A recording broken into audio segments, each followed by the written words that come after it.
जितने भी बड़े लोग हैं वो बोलते हैं कि सतयुग है, फिर कलयुग है, सतयुग, द्वापर युग, त्रेता युग, फिर कलयुग। ये खत्म होगा, इसका साइकिल फिर से आएगा। ये बहुत बार बहुत जगह पढ़ा है, और काफी सारी बुक्स में भी पढ़ा है, काफी सारे लेक्चर्स में भी देखा है कि ऐसा होगा। अकॉर्डिंग टू इंडियन माइथोलॉजी है ये। तो वो दिमाग में कहीं ना कहीं भरा हुआ है कि ऐसा तो है ही। तो ये कैसे पता कि ये सब कुछ होने वाला है तुम्हें, कि सब नष्ट होगा ही होगा, पृथ्वी जलमग्न होगी? ये सब कैसे पता है कि ये होना ही है? तो वो बुक में लिखा है। नमस्ते आचार्य जी। मेरा नाम मनीषा है, और मैं आपके सत्रों से 5 महीनों से जुड़ी हूँ, गीता समागम से। मेरा 10 साल का बेटा है, उसका नाम यथार्थ है। वो आज एक कहानी पढ़ रहा था कल की अवतार के बारे में, और उसमें ये लिखा था कि पृथ्वी का अंत जब होगा, इस कलयुग का अंत जब होगा, तब कल की अवतार आएंगे और ये पूरी पृथ्वी जलमग्न हो जाएगी और सब कुछ नष्ट हो जाएगा। तो इससे रिलेटेड उसका कुछ डाउट है, आप पूछिए यथार्थ। नमस्ते आचार्य जी, मेरा नाम यथार्थ है और मेरा डाउट था कि जैसे कि हमें पता है कि पूरी दुनिया जो है वो नष्ट होने वाली है, और पूरा जो साइकिल है कि वापस ह्यूमन बीइंग्स आएंगे और अपना सारा सिविलाइजेशन करेंगे, वो वापस होने वाला है। तो अभी ये करेंगे जब ये खत्म ही होने वाला है सारा, तो इससे क्या फायदा होएगा? किस चीज से फायदा? कि जैसे हम चिकन नहीं खाते और दूध पीना बंद किया है और एग्स नहीं खाना है, पोल्ट्री फार्म्स को ऐसे बंद करना है, कम पोल्यूशन करना है, ऐसे। तो ये कैसे पता कि ये सब कुछ होने वाला है तुम्हें, कि सब नष्ट होगा ही होगा, पृथ्वी जलमग्न होगी? ये सब कैसे पता है कि ये होना ही है? तो वो बुक में लिखा है। तो बुक में किसी प्रमाण के, प्रूफ के साथ लिखा है? फिर तुमने क्यों माना? मैं फिर कोई और बुक दिखा दूं, उसमें लिखा हो कि पृथ्वी बहुत खुशहाल है और सारे जानवर, जीव जंतु सब मिल करके गाना गा रहे हैं, नाच रहे हैं, इट्स कम पार्टी। तो फिर तुमको लगेगा कि सब कुछ बहुत अच्छा चल रहा है। हम ऐसे मानते हैं क्या? ऐसे मानते हैं? अरे मम्मी बैठी थी क्या पीछे? कहाँ चली गई? मम्मी कहाँ गई? हाँ, यहाँ पे ही है। कैसे पता वहाँ पर है? क्योंकि मेरी आंख देख पा रही है उनको। तो जब मैंने बोला मम्मी चली गई कहीं, तो तुमने क्या करा? मैंने आपको बताया कि मम्मी। जैसे ही मैंने बोला कि मम्मी कहीं चली गई हैं, तो तुमने पहली चीज़ क्या करी? मुझे तो बाद में बताया, मुझे बताने से पहले भी तुमने क्या करा? मैंने ऐसा सोचा कि ऐसे वीडियो जो है उसमें कुछ ऐसे एरर आ गया। लेकिन ये तुम्हें पक्का था कि वीडियो में तो एरर हो सकता है, लेकिन मम्मी वहीं पर है ना? हाँ, क्यों पक्का था? कैसे पता मम्मी वहीं पर है? मैं उनको टच कर पा रहा हूँ। इसको प्रूफ कहते हैं। ये क्या था? प्रूफ। जब भी आपसे कोई बात कही जाए मटेरियल वर्ल्ड के बारे में, तो उसका मटेरियल ही प्रूफ मांगना चाहिए, है ना? मैं भी कहूँ कि मम्मी आपसे प्यार नहीं करती, तो ये बात आप मम्मी को टच करके पता नहीं लगा सकते कि प्यार करती हैं या प्यार नहीं करती हैं। ये तो नहीं लगा सकते ना पता, क्योंकि जो मैंने अब बात बोली वो मटेरियल नहीं है ना? लेकिन अगर मैंने कहा मम्मी चली गई हैं, तो ये बात मटेरियल है। मटेरियल तो समझते हो ना क्या होता है? मटेरियल माने things, things that you can sense, touch, pick, see, hear, smell, ये मटेरियल कहलाता है।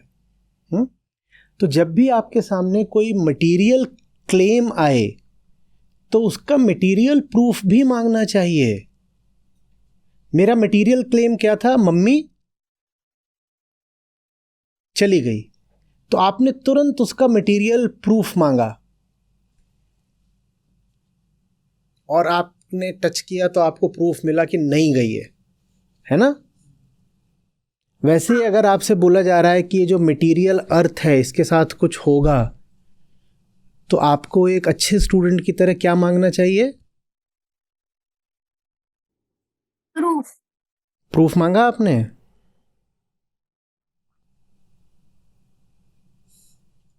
कहाँ है प्रूफ? बताओ, प्रूफ क्या है?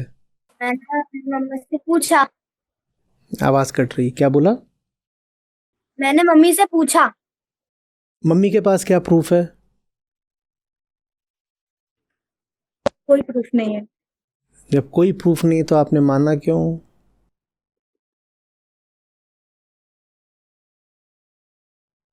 किसी भी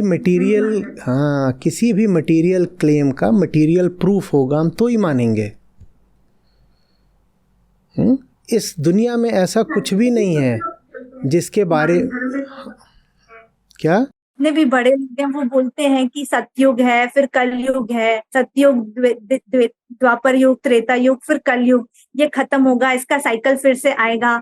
ये बहुत बार बहुत जगह पढ़ा है और काफी सारी बुक्स में भी पढ़ा है, काफी सारे लेक्चर्स में भी देखा है कि ऐसा होगा। अकॉर्डिंग टू इंडियन माइथोलॉजी है ये, तो वो दिमाग में कहीं ना कहीं भरा हुआ है कि ऐसा तो है ही। लिखा होगा बहुत जगह, ज्यादा नहीं, आज से सिर्फ कुछ 100 साल पहले, 500-700 साल पहले आधी से ज्यादा दुनिया मानती थी, 90% दुनिया मानती थी कि पृथ्वी चपटी है। तो आप तो 2-4 लोगों की बात कह रहे हैं, पूरा संसार ही मानता था कि पृथ्वी ऐसे एक चपटी परात की तरह है और कहीं पृथ्वी का छोर भी है। कुछ लोगों ने बड़ी लंबी लंबी यात्राएं करी जहाज़ों पर, क्योंकि उनको the edge of the earth चाहिए था। कहते थे पृथ्वी के छोर तक जाना है, वहाँ से ऐसे झांकेंगे तो सूरज छुपा हुआ दिखाई देगा, क्योंकि सूरज वहीं तो डूब के नीचे छुप जाता है, तो हम ऐसे झांकेंगे तो वहाँ सूरज मिलेगा। 1000 लोग कोई बात कह रहे हो, हम उनका असम्मान नहीं कर रहे, no disrespectment, we are humbly asking for a proof. वो भी इसलिए क्योंकि आपने जो बात करी है वो पदार्थ के तल की है और पदार्थ के नियम होते हैं, और चूंकि वहां नियम होते हैं इसलिए नियमों से कोई बात सिद्ध भी करी जा सकती है, काटी भी जा सकती है। पूरे मटेरियल यूनिवर्स में कुछ ऐसा नहीं है जिसको विश्वास की पनाह लेनी पड़े। वहां जो कुछ भी है उसको तो प्रयोगों से, तर्कों से, उपकरणों से, सिद्धांतों से जांचा परखा जा सकता है। कभी भी कोई भी बात किसी भौतिक वस्तु के बारे में करी जाए, कोई भी भौतिक वस्तु, और भौतिक वस्तु वो जिसके बारे में सोचा जा सकता है। भौतिक वस्तु बस वही नहीं होती कि जिसको आप पकड़ लें या कुछ कर लें। आप जिसका नाम ले सकते हो वस्तु भौतिक हो गई। आपने किसी को नाम भी दे दिया तो वो भौतिक हो गया। हाँ, तो इस पूरे भौतिक जगत में जो कुछ भी है उसको विश्वास की जरूरत नहीं है, उसको जाना जा सकता है। हमें जानना है और बिना जाने नहीं मानना है। जितना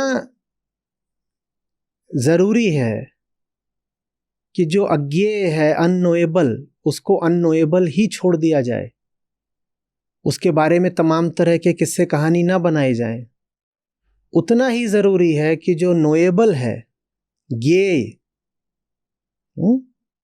उसको जानने का प्रयास करा जाए।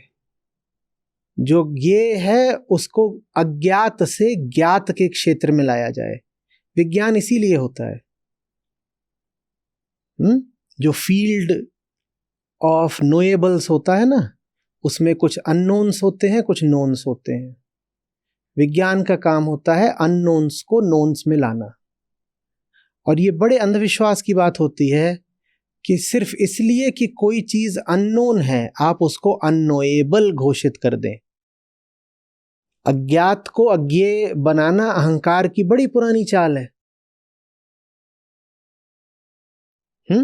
अज्ञात को जो कर्मठ आदमी होता है, सच्चा आदमी होता है, वो ज्ञात बनाता है।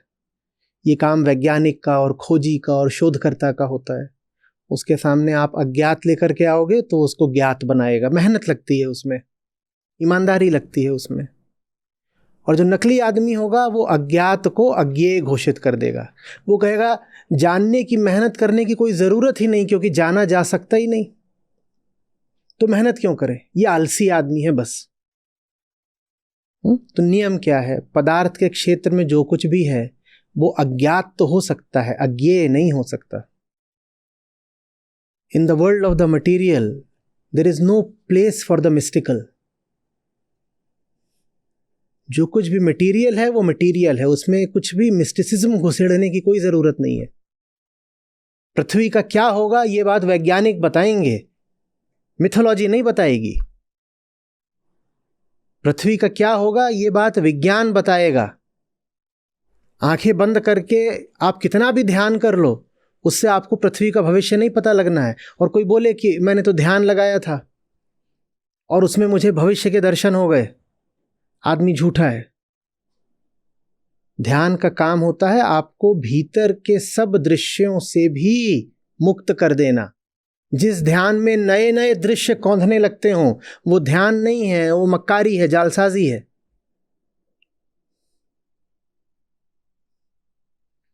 भविष्य में क्या होगा अगर इसका आपको कोई कुछ अनुमान भी दे सकता है तो विज्ञान है। पूरे तरीके से तो विज्ञान भी नहीं निश्चित कर सकता, पर अगर अनुमान भी लगाया जा सकता है, जैसे वेदर फोरकास्टिंग है। आप 2 महीने के बाद का पूछेंगे कि मौसम कैसा रहेगा किसी जगह पर किसी दिन, तो बड़ा मुश्किल है कि विज्ञान भी ठीक ठीक बता पाए। पर आप अगर आज पूछेंगे कि कल का मौसम कैसा रहेगा, तो विज्ञान 99% सही आपको सूचना दे देगा कि कल मौसम कैसा रहेगा। अब तो यहाँ तक हो गया है, पूरा जो सैटेलाइट इमेजरी डेटा ये सब है, कि ये तक बताया जा सकता है कि बारिश होगी और इतने बजे शुरू होगी, और जितने बजे बताया जाएगा उसके 5-10 मिनट आगे पीछे बारिश शुरू हो जाती है। तो ये सब चीज़ें विज्ञान से पूछी जाती हैं। जो मटेरियल वर्ल्ड है वो साइंस का क्षेत्र है, मान्यताओं का नहीं। अध्यात्म का मतलब ये नहीं है कि आप भौतिक जगत को लेकर के मिस्टिकल और मिथोलॉजिकल बातें करनी शुरू कर दें। अध्यात्म का मतलब होता है अपने भीतर जाना, अपने माही टटोल, अपने मन को देखना, ये अध्यात्म होता है। आध्यात्मिक आदमी दुनिया के बारे में बातें करने लगे कि पृथ्वी एक दिन जलमग्न हो जाएगी और महाप्रलय आएगी, तो ये आदमी आध्यात्मिक नहीं है। ऐसो को बोला जाता है स्नेक ऑयल सेल्समैन। इसका अर्थ ढूंढिएगा क्या होता है। एक आदमी नकली है, एक आदमी आध्यात्मिक बन रहा है पर है नकली। ये पता करने का बड़ा अच्छा तरीका ये है कि वो अध्यात्म को भौतिक जगत में घुसेड़ रहा होगा। भाई अध्यात्म का मतलब होता है ये इधर का जगत। हाँ, भौतिक जगत के बारे में कल्पनाएं करना या भविष्यवाणियां करना ये अध्यात्म में आता ही नहीं है। तुम क्या बातें कर रहे हो फिर? और बेटा तुम्हारे लिए प्रमाण वाली बात बहुत ज़रूरी है। तुम छोटे हो, तुम्हारे भीतर हमेशा एक ऐसे प्रश्न चिन्ह होना चाहिए। एक टी शर्ट बनाओ अपने लिए और वहाँ एक क्वेश्चन मार्क बनाओ बड़ा सा। कुछ भी कोई बोले तो क्या मांगोगे? प्रूफ। प्रूफ प्रूफ मिल गया सर झुका दो, प्रूफ नहीं मिला तो सामने कितनी भी बड़ी अथॉरिटी खड़ी हो, बड़ी बड़ी किताबों में लिखा हो, बड़े बड़े लोग बोल रहे हो, मत मानना। मटेरियल वर्ल्ड में सारा काम प्रूफ से चलता है। अथॉरिटी से नहीं चलता कि हम बड़े आदमी हैं, हमने बोल दिया तो मानना पड़ेगा, ऐसे थोड़ी होता है। ये है चाय और इसका तापमान 800 डिग्री है और मैं हूँ आचार्य शमशेरा।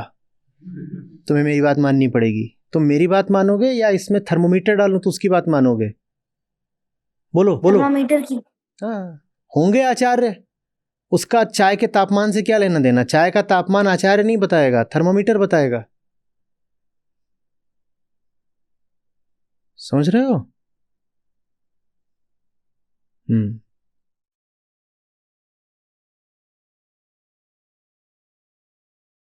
धन्यवाद। धन्यवाद।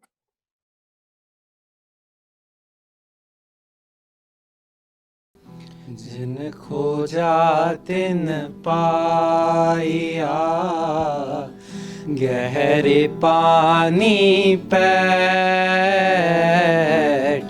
जिन खोजा तिन पाइया, गहरे पानी पैठ।